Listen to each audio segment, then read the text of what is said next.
Hi there, thank you for joining us for Hobbies, Crafts, and Collectibles today. I'm Duska Cornwell, your host. If you like today's hobbies, you're going to need patience and maybe the need for speed as well. We'll be talking to Dawn O'Brien from Charleston about the masterful art of quilting. We'll also be talking with Jim Corley. He's going to give us just a glimpse into the world of slot car racing. Stay with us.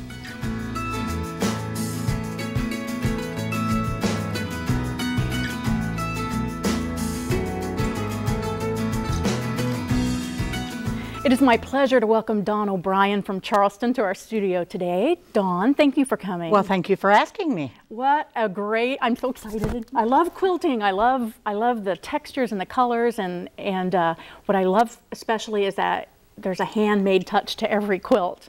And I know already the story, but would you share with our viewers how you got started in quilting? What was the first quilt that you ever received? The first quilt I ever received, and we're not going to say how many years ago that was, this was actually my baby quilt that was given to me by my great aunt.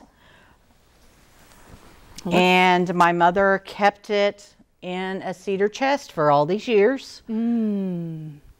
And it amazes me the workmanship that has gone into it and how well it has been preserved over the years. Exactly. Now, what's great about this, and you see a lot in the old quilts and not as much in the new ones, is the embroidery. It's all hand done. All hand embroidered, all hand quilted. Yes. Oh, it's so lovely. And this is a great vintage color. Green is kind of my thing. Exactly. So, oh, I love it. It's wonderful. I can see why you've held on to this. So, when did you get the bug that, ooh, I want to do this myself? About 1994, I think. I had always sewn for my children when they were smaller, but I had never actually quilted anything. I see. My mother started quilting, and she said, I think this is something that you may like, and I think that maybe we need to have a quilting machine. So 2 weeks later, we were in Missouri picking out the one we want. They brought it. I've had 2 since then. Love it. Absolutely love it. Well, and you can tell you love it because you really put time into the details of your quilt. And you've done some new techniques that I haven't seen, so I want to get right into that. But first, since we talked about history a little bit, please share. This is such a lovely idea. I love that you have incorporated family heirlooms into this one. This quilt is actually called Mama's Night Out. The doily on here belonged to my mother-in-law, or the hanky, I guess I should say. The doily was actually crocheted by my husband's great aunt. And I just thought it was a lovely way to incorporate it into the piece. And I hope it's picking up how 3D this is. So this beautiful doily, again, talk about handiwork of the old days. Exactly. Lovely. And then this beautiful hanky, and it even has a chain for the purse. Well, I thought we needed to have a handle. Yes. So. Oh, it's just great. And what a great way to pass on family heirlooms. Exactly. It's a really good conversation piece. Absolutely. Now, technique. I am dying to talk about, because I have never seen this as a new one to me, and I know it's going to be new for a lot of our viewers. This is, and I'm hoping the camera can pick this up because there's so much detail. I keep going like this and getting down to look at it. But tell us, what is unique about this as opposed to some of the other quilts you made? Well, most of the quilts that I have made have all been pre-printed fabric, as you know, come from the mill you've bought off the bolt. All of the sunflowers, the watering can, the centers, those actually all started out as white fabric, and I actually stretched them on a stretcher bar and then painted them with paint, acrylic paint, water, and a 2-inch paintbrush. And then to complete the process, you wet the fabric down and put rock salt on it. The rock salt, the chemicals from the rock salt and the paint and the water is what made the fabric change colors. That's how you get the highs and lows in the yellows. It was amazing. A lot of the other students in the class were painting fabric for poinsettias, so there was a lot of pinks and reds and blues. they all had to put their name on their stretcher frame, because when we came back the next day after they had sat for 24 hours, nobody knew whose belonged to who. I love because that. of the process. And now this is fascinating to me because this looks so purposeful. You were telling me before that, see these holes right here in the spout of the can were actually a happy accident. Exactly. The instructor, when we checked our fabrics the next day, the instructor said that all of these, we call them pit marks. Okay. Those were all errors because I did not get enough water on the fabric, and the salt did not make the chemical reaction. I thought it worked great for the spouts, and it made it look old to me. It does, and wouldn't that be cool for doing like tree bark? Exactly. Oh, that would be exactly. beautiful. Well, this is, how long would this have taken you? It took, well, the workshop was 3 days, and then I still had to finish cutting leaves and figure out my arrangement and get it quilted. We made all the sunflowers as we went, loaded this fabric onto the frame, and then laid the sunflower pieces on there, quilted them as we went. So it was probably a good, I would say, 2-week project. Wow, it's just beautiful. to A lot of love. get the one done. Yes, this is probably my favorite thing I've ever done. Oh, well, it shows. It's just beautiful. I can't wait to see some of the other things you're going to do with this technique in the future. Now, pull this one over a little bit. Whoops, excuse me. And we're going to talk about this technique. This is lovely. Christmas time is such a beautiful time to display quilts. Right. It just says warmth and family. And how did you make this? This is actually a technique called paper piecing. All of these pieces in each one of these blocks was pieced onto the back of paper with lines on it, had this design in it, and then after you had the entire block finished, you tore off the paper off the back and then sewed them together. Wow. That's what, the good thing about paper piecing is it gives you the very, very intricate points. Oh, I see.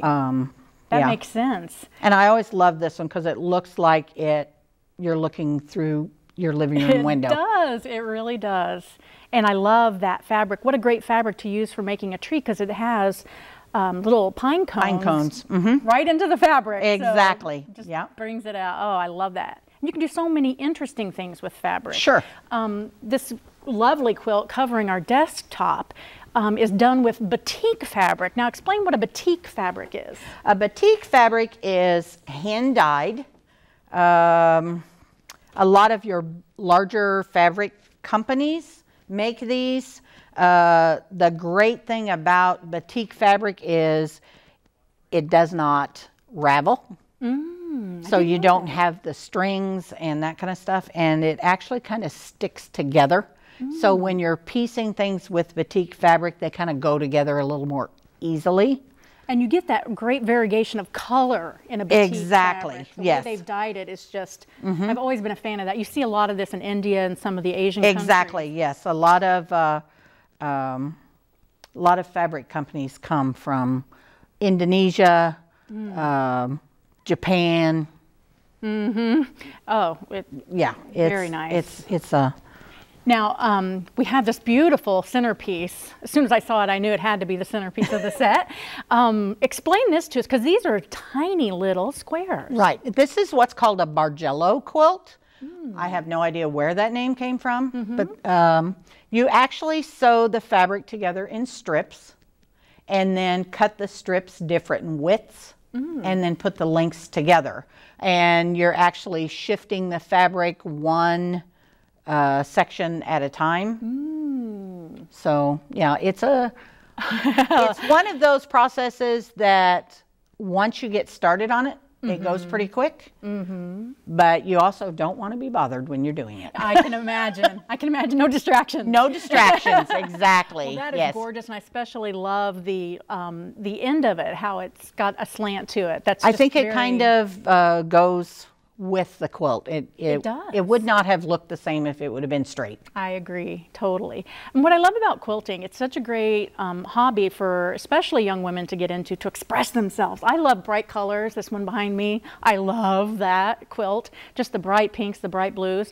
But some people can get intimidated by the whole idea of quilting and getting into it, and first the expense, but then also just where do I start? Exactly. And people need to know that you don't have to start with a bedspread or a quilt. You can do like our framed batik back here. Sure. That is lovely. Something small to start with. Or, I love this. Explain what this is. This is called a rag quilt. Okay. This is very, very simple to do.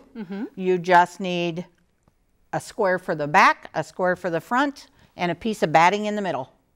There's really, as long as you have a good basic sewing machine, you can sew it. You make the squares individually first, then sew them together, and then clip them with scissors. And the more you wash this, the raggedy it'll get. That. And it gets softer and softer. What a beautiful gift for someone having a baby. Exactly. It's handmade, but it's not such an overwhelming project that they're 5 before they receive it. Exactly. Exactly. And again, the expression of how you choose your fabrics, because I'm a huge Scotty Dog fan. I love this fabric. And this is a fleece. This is flannel. Oh, it's a flannel. You're right. This is a flannel. Yes, I'm sorry. Flannel. And they're doing so many reproduction retro prints now, which is fun because it gives it that old, look, but you still can make it today. Exactly. It's fabulous. Yeah. This is the perfect quilt to start with. If you're thinking you want to get into quilting,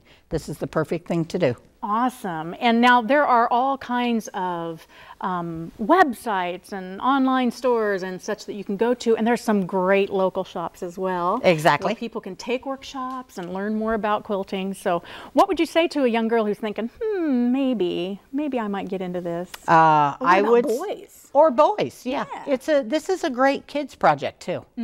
You don't necessarily have to make these out of flannel. You can make them out of cotton. Boys, especially with the baseball, NFL fabric, they want their room done that way. School colors, they can make these, have one. Nobody's going to have one just like it. That's right. And I'm glad you said that.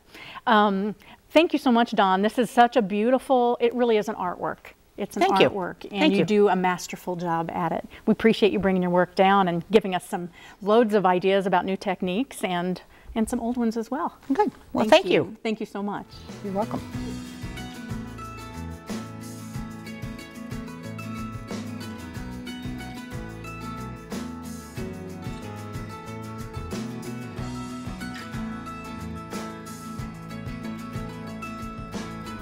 It is great to have in the studio today Jim Corley from Champaign. Oh, I love my job. I am so excited because I'm surrounded by toys, and it's hard for me not to just pick up and grab, but what a great hobby to have. This is all about slot car racing today, and so we have quite a few samples here that Jim has so nicely brought us. And Jim, tell me, first of all, how on earth did you get into slot car racing?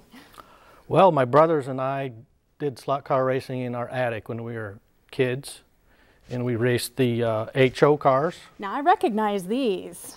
Now HO, that's the scale, right? That's the scale, 1/64 scale, thereabouts.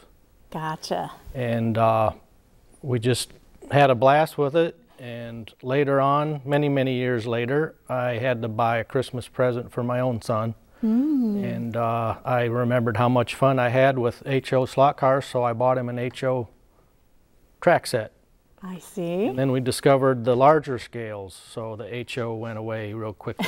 Now this is kind of fun because this same car here that you had in HO scale, you've got in 2 other scales here. Explain that.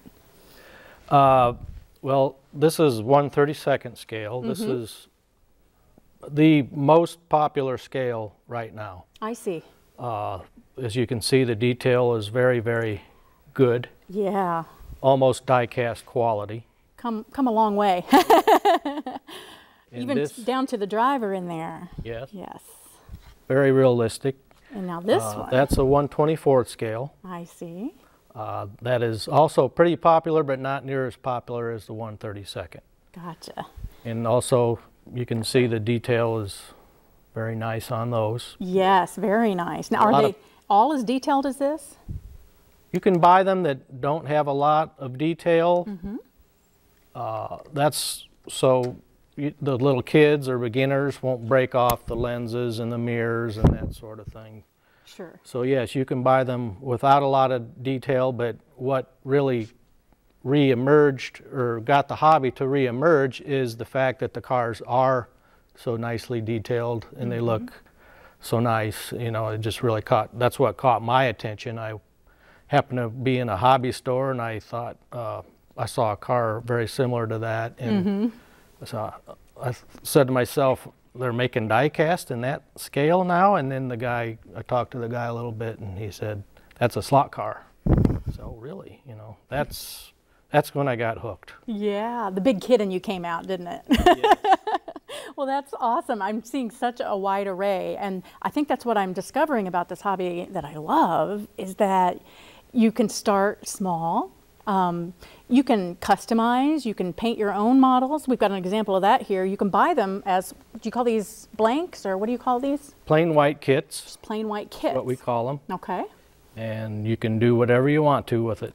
Nice. So this is an example of someone in your club, right? Now there's clubs now. Yes, there is. And so this is totally customized then. You can buy decals, you can... Yes, you can buy decals.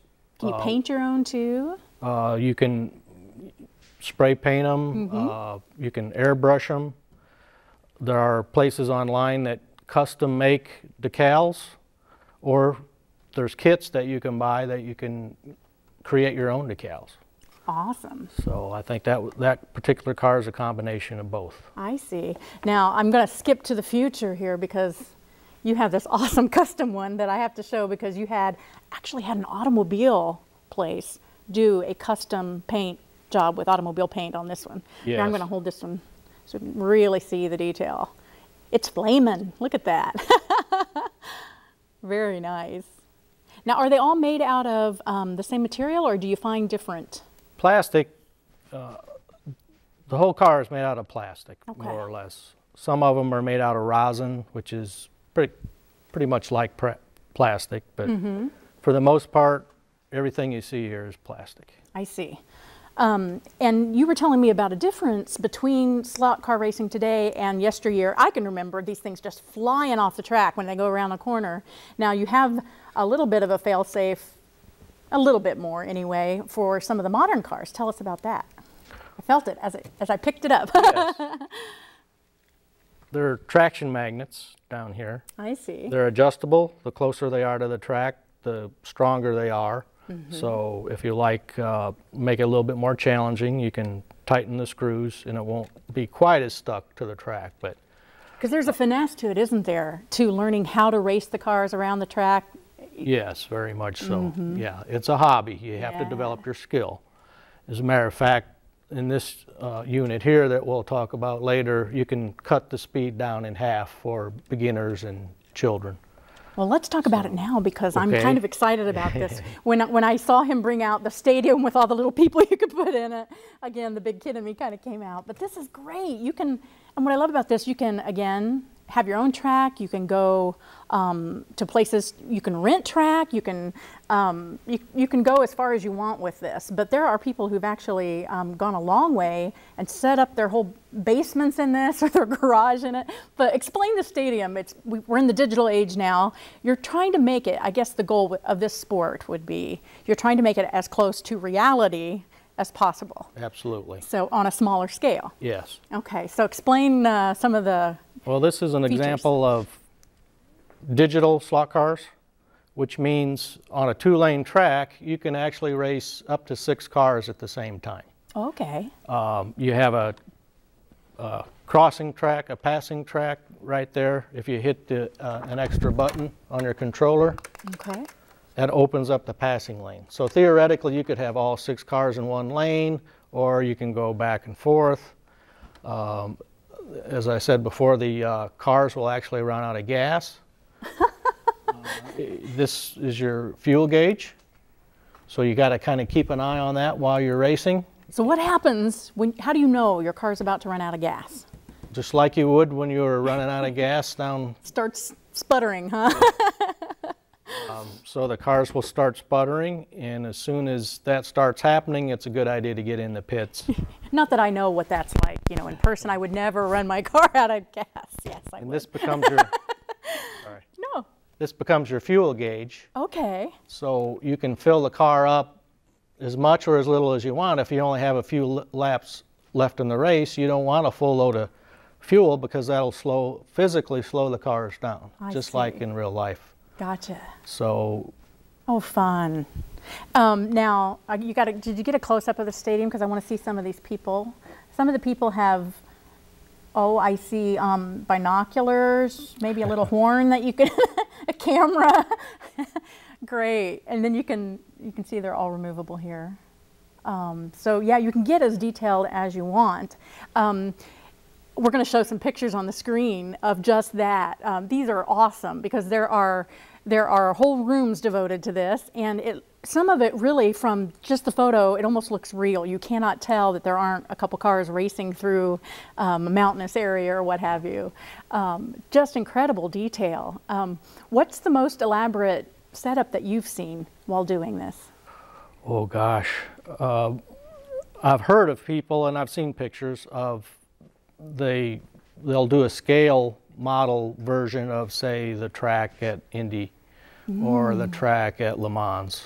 I haven't physically, my particular track is set up more for competition, more for racing rather than decoration, but they do get very elaborate. They rival the train guys in that, you know, they use all the same materials. I see. Maybe a little cheaper tree than normal because the cars will come off and break a $30 tree, so that makes sense. we want to use a cheaper tree. Sure. So. And some people have to get kind of creative with their space. I think we saw one picture where a guy actually had his garage, but he wanted to be able to use his garage, so he actually made the track to fold up to the wall and fold down when he wanted to use it. People get very creative. They do. I love that. That's great. Speaking of creative, now you can get, again, as elaborate as you want in this from racing cars, but then there's also a real collecting portion to this. There are some gorgeous cars that are so highly detailed, and these are just for collecting. You don't want to put these on the track. So let's just show a few. This one really caught my eye when you were unloading some of your gear. This one was made in Italy. Is that right? Yes. Okay. Handmade in Italy. Very small quantities. Yeah.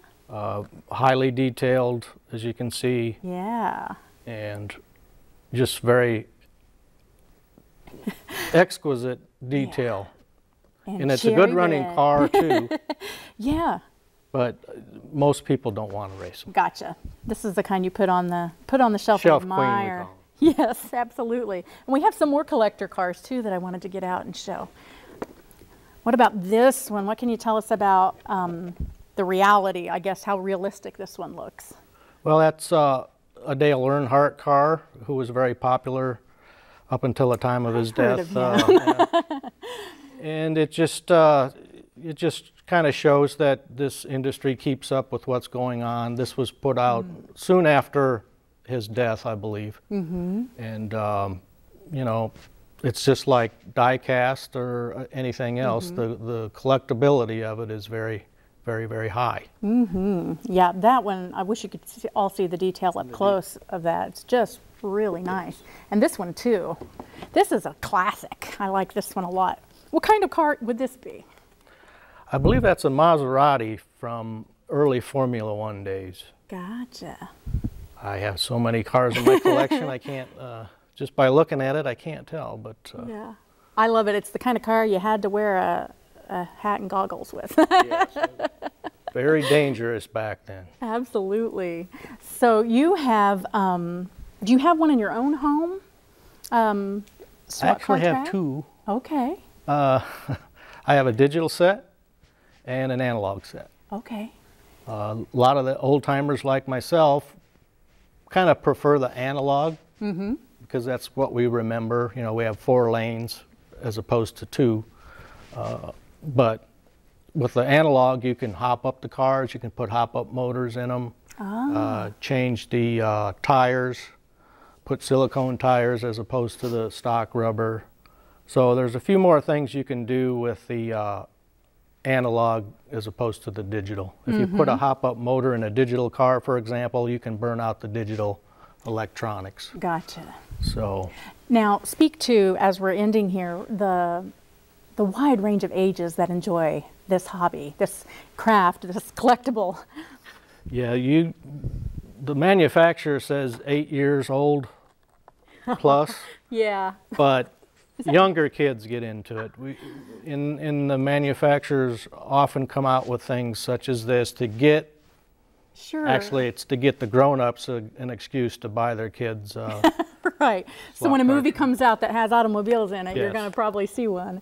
Oh, well, I love this. I love this idea for kids. I think it's just awesome, and it's a great way to bring generations together. It sure is. Well, thank you, Jim Corley from Champaign, for bringing this and showing us your hobby, craft, and collectible. Well, thank you. Thanks for having me. We appreciate it.